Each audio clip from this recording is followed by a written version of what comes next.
86 was one of the best anime to come out of 2021, and that's saying a lot considering 2021 was one of the best years for anime, with quality shows coming out left and right. There are many factors for it being that good in my opinion: the well-developed characters, the meticulously built world, and how this world affects these characters. The story takes place in the Republic of San Magnolia, led by a supremacist government using the colored hair people as sacrificial lambs, using them in the worst way possible to win against the Giad Empire's unmanned drones called the Legion. And the ones forced to carry the burden of this miserable world are the 86, forced to fight these merciless killing machines with little to no regard put for their safety. An 86 squadron getting entirely decimated is a usual occurrence, but there is one squadron, no matter how high the odds are stacked against them, no matter how the government tries to deter their efforts, who always persevere, and they are the Spearhead Squadron, led by the infamous Shinei Nouzen, aka the Reaper, given the moniker due to the fact that he always is the sole survivor of any squadron, resulting in him becoming a practical legend among the 86. Shin is not only feared by other 86 for his continuous survival, but also the central military due to stories of him breaking his handlers and driving some to suicide through his ability to hear voices of the dead. Handler being this world's equivalent of what would be a commander in our world, and this is where one of our main characters enters the fray, Lena. Lena, unlike the many other central military personnel and citizens of St. Magnolia, is privy to the dark reality of her own country. She is strongly opposed to the inhumane and unjust treatment of the 86. Lena, whose father was a sympathizer for the 86, had a huge influence on her, not to mention her life being saved by an 86 soldier who apparently is Shin's brother, who played a role in her feelings towards the 86 at the present point in the story. Lena, to her surprise, gets assigned to be the handler of the elite Spearhead Squadron. This is when the story really starts get going, because there's a lot of rumors surrounding Shin driving his former handlers insane. Lena is hesitant in dealing with him, but in time and after some exchange of words between her and Shin, she eases up and starts getting along with him and the other 86. But during all this time, the line between the oppressor and oppressed was still prevalent, and gets to the tipping point when one of the members who was the most active when it came to conversing with Lena passes away. This leads to another one of the members calling her out on her naivety and that she never even asked for their names. Moments later, after some self-reflection and mustering of courage, she apologizes and asks their name, which further strengthens their bond. When she tells her his name, she notices that his last name is the same as the 86 soldier who saved her life as a child, Shorie, and asks Shin if he is somehow related to him. He reveals that Shorie was his brother and told her of his death 5 years ago. He admits to Lena that he does not have any plans once he was discharged, only that his current goal was to search for his brother. Lena was confused by what he had meant, but Shin simply deflected, not telling her what he truly meant. Later on, while on a mission, Shin abruptly tells Lena to cut off their communication. Lena, not understanding why he would request this of her, refuses and gets bombarded with disturbing noises of people's death and suffering, and ends up having a panic attack. This was due to the legions taking the brains of the pilot they killed. To Lena's shock, this information means the war is not ending anytime soon, contrary to what she and the Republic undoubtedly believed, thus putting every major player in the story in a precarious situation, which is only exasperated for Shin when he finds out that his brother has become a shepherd, meaning his brain has been stolen by the legions. The story of 86 is one that tries to put everyone in a tough spot and bring out their true colors. Even though at first glance you can make a distinction between who is good and evil, underneath it all it's much difficult to point a finger and put a label on it.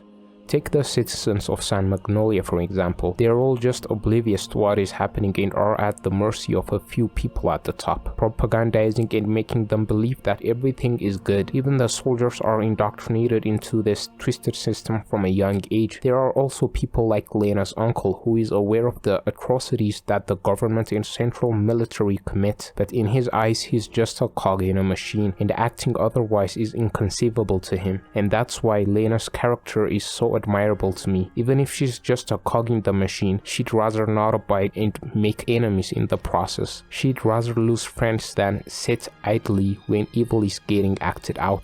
The Spearhead Squadron start to get many missions that are borderline suicidal, which frustrates Lena. She requests for reinforcements and gets denied multiple times. Shin finally tells her that this is deliberate. The Spearhead Squadron had reached their expiration date and all these suicidal missions given to them is a way of eradicating them and the assurance to reinstate their rights if the 86 fight the war was again nothing but an empty promise, and the Republic's final method of executing them was by sending them to the frontier to Legion territory. After the Spearhead Squadron depart from the Republic of San Magnolia, they are met with a large horde of Legion battalion, whom the Legion that possesses Shorie, Shin's brother, is a part of. After finding this out, Shin lunges toward the heat of battle with reckless abandon, but luckily is supported by his colleagues. Even still, the battle seems to be unwinnable, but when everything seems hopeless, Lena comes in clutch with rounds raining down from the sky. Then Shin proceeds to face his brother one-on-one and defeating him in the process, fulfilling the one and only purpose of his life. After they defeated Shin's brother, they bid farewell to Lena and continue to journey. Outside the Republic, they have some time of solace finally, not having to fight tooth and nail every day, just exploring ghost towns and having time for themselves until they get cornered. Then Shin tries to sacrifice himself again.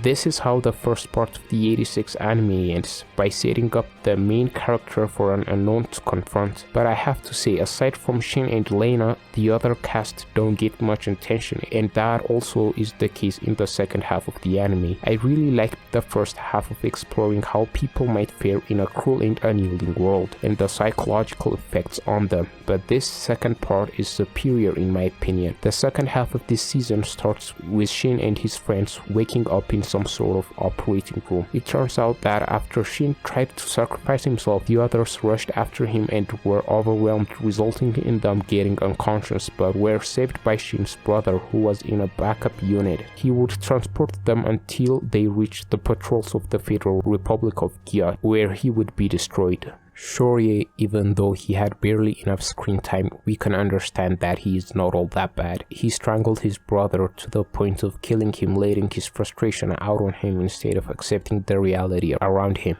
Even when he left Shin, he was unable to face him, but at his last moment, we come to see that this guy still loves his brother. Shin and the others get adopted by Ernst, the Federacist president, which allows them to also get acquainted with the former empress of the country, Frederica, who possesses a power of knowing about the people around her. During this time, the survivors of Spearhead get to experience life as a normal person for the first time, but soon come to realize that this life isn't for them, and off to the battlefield they go. The Spearhead Squadron are back to their natural habitat, but have a slight problem with Shin. Something's off with him. Shin, after killing his brother, which was the only goal he had in his life, has lost purpose. Living doesn't make sense to him. Many people try to reason with him. Frederica, due to her powers which makes her see people's memories, tries her hardest but to no avail. Even his closest friend Raiden can't get through him. It is at episode 22 when a battered Shin, after a hard-fought battle, finally meets with Lena and has a conversation with her. She has this conversation with him not knowing that he is Shin. She tells him about the promise that she made with a group of people, which was to survive and meet in the future. Hearing this, Shin feels ashamed that he forgot all about this and doesn't even want to let her know that she is speaking with him. From this moment on, even though Shin hasn't found his purpose in life, as long as there are people who care for him and want him by his side, that's enough for him. This story asks many important questions like, how does one look forward to in life when you've staked your whole life to a single-minded goal and you finally achieve it? And can a person go back to normality when all they've known is war? And is it even worth it to try and hope in a world that is unbelievably cruel?